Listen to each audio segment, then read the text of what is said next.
যারা social bullying করে তাদের জানা উচিত যে আসলে কোথায় থামতে হবে। ঘৃণাকে কখনো ঘৃণা দিয়ে ফাইট করা যায় না। ফিটনেসের বিভিন্ন জায়গা থেকে আমি প্রচার প্রসার করেছি। এটা আমার হাজব্যান্ড যে সলভটা করেছে, এটা আমি সাধুবাদ জানাই। আমি বাচ্চা নিচ্ছি, আমার বাচ্চা হচ্ছে, আমি বাচ্চাকে টেক কেয়ার করছি, এই দায়ভার কিন্তু প্রতিষ্ঠানের না।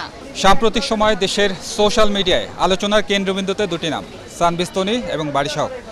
আজ কথা বলবো আসলে বারিশ হকের সাথে আসলে সাম্প্রতিক ঘটনা নিয়েই।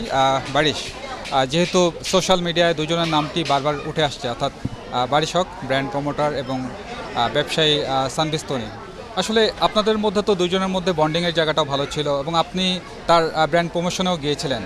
আসলে এমনটি হওয়ার কারণটা কি? আমি মনে করি খ্যাতির বিড়ম্বনা বলে একটি শব্দ আছে, সেটাই আসলে হয়েছে। উদ্যোক্তা হিসেবে ওনারও যেমন অনেক ফ্যান বেজ আছে, অ্যাজ আ ব্র্যান্ড প্রমোটার আমার মনে হয় আমিও সেই জায়গাটা অর্জন করেছি যে মানুষ আমাকে ভালোবেসেছে, অনেকে আমাকে ভুল বুঝে ঘৃণা করেছে।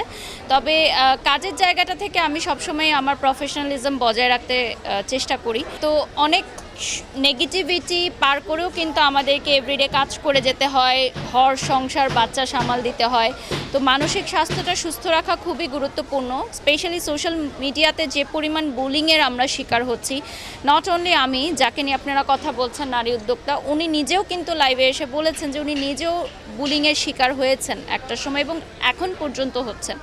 তো নারী উদ্যোক্তা, ব্র্যান্ড প্রমোটার বা আপনি বলেন যে মিডিয়া কর্মী, কেউই কিন্তু এই সোশ্যাল মিডিয়ার বুলিংয়ের বাহিরে নয়। এখন আমি বারিশ হক এতটা স্ট্রং মেন্টালিটির যে আমি এই জিনিসগুলো ওভারকাম করে বা এই জিনিসগুলো ফেস করে আমি সামনের দিকে এগিয়ে যেতে পারবো। সবার সহ্য ক্ষমতা বা ধারণ ক্ষমতা এক থাকে না।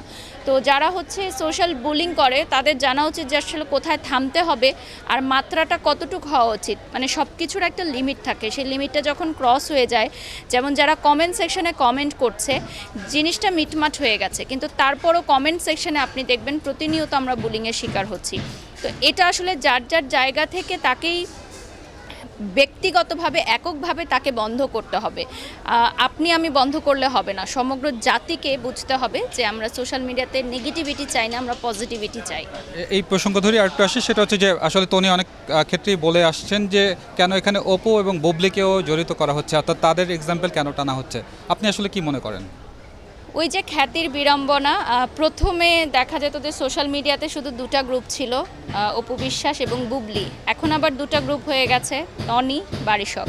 তো যখন দুইটা গ্রুপ হয়ে যায় তখন মাঝখানে যারা মধ্যবর্তী আছে তারা সবসময় যেটা করে যে আরও নেগেটিভিটি ছড়ানোর চেষ্টা করে। মানে ভালোবাসা আর ঘৃণা এমন দুটো জিনিস, ঘৃণাকে কখনো ঘৃণা দিয়ে ফাইট করা যায় না। ঘৃণাকে ভালোবাসা দিয়ে আপনি ফাইট করে সেটাকে ভালোবাসায় পরিণত করতে পারবেন। ঘৃণা কেউ আপনাকে দিলে আপনি যত ঘৃণা দিতে থাকবেন সেটা বাড়তে থাকবে, আরও জমতে থাকবে, আরও বৃহৎ আকার হতে থাকবে। তো ঘৃণাকে কখনো ঘৃণা দিয়ে ফাইট করা যায় না, ভালোবাসা দিয়েই ফাইট করতে হয়। তনির একটা বিষয় আমি লক্ষ্য করেছি, আমরা সবাই লক্ষ্য করেছি যে আপনার হয়তো জিমে জুম্বা করতেছেন বা এমন অনেক ভিডিও সে এটাকে অ্যাক্টিং করে দেখাচ্ছে বা এই সমস্ত কিছু হচ্ছে। এই ভিডিওগুলো এর আগে ছাড়া হয়েছিল কেন? মানে আসলে আপনি শখের বশে ছেড়েছিলেন নাকি এমনিতেই এটা ভাইরাল হয়ে গিয়েছে এমন কিছু? আমার আসলে মনে হয় যে এই প্রসঙ্গটা নিয়ে আমাদের আর না টানাই ভালো, না কথা বলাই উচিত।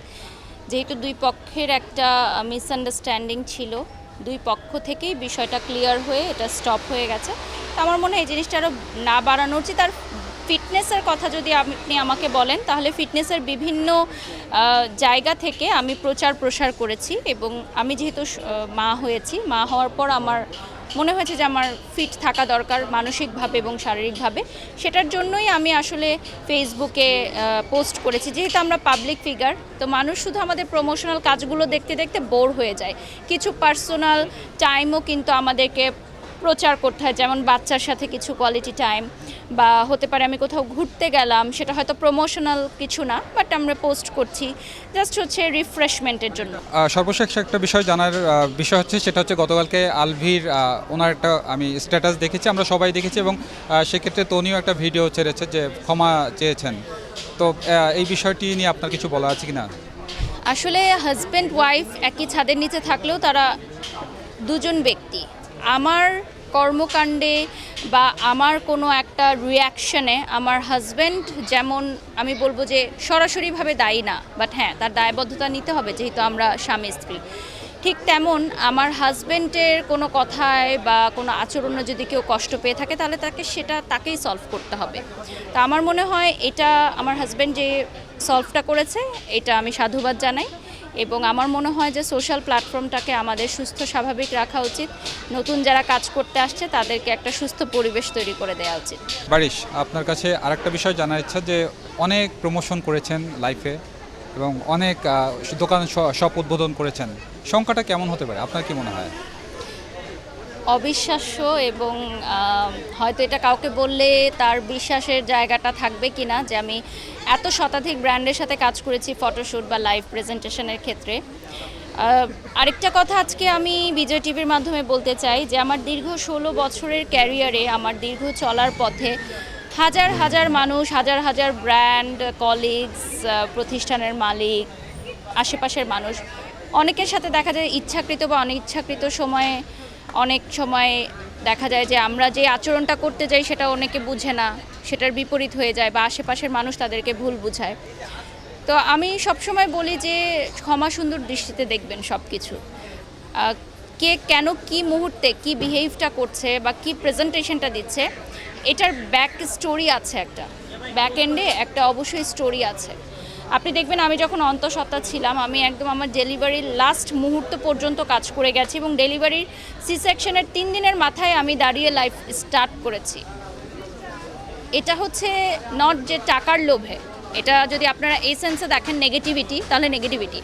আবার পজিটিভ একটা সাইড হচ্ছে যে সকল প্রতিষ্ঠান আমার সাথে চুক্তিতে ছিল তাদের দায়ভার নেই যে আমি বাচ্চা নিচ্ছি, আমার বাচ্চা হচ্ছে, আমি বাচ্চাকে টেক কেয়ার করছি, এই দায়ভার কিন্তু প্রতিষ্ঠানের না। কোটি মানুষের আস্থার ভালোবাসায় 11 বারের মতো দেশের 1 নম্বর রেফ্রিজারেটর ব্র্যান্ড ওয়ালটন। তারা প্রফেশনালিজম কাজটা চায়।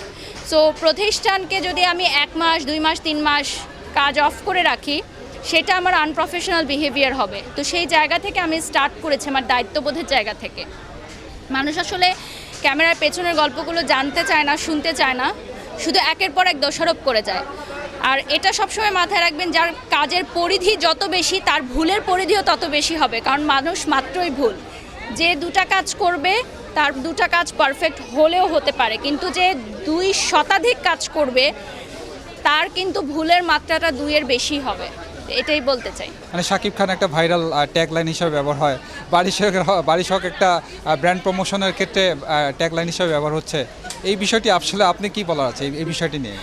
আমাকে ব্র্যান্ড প্রমোশন সেক্টরের অনেকেই বলেছেন যে আমি ব্র্যান্ড প্রমোটার সেক্টরে যেই পরিমাণ আলোচনায় বা সমালোচনায় এসেছি, ব্র্যান্ড প্রমোটার্সদের ইতিহাসেও নাকি কখনোই এত আলোচনা কোনো ব্র্যান্ড প্রমোটারকে নিয়ে হয় নাই।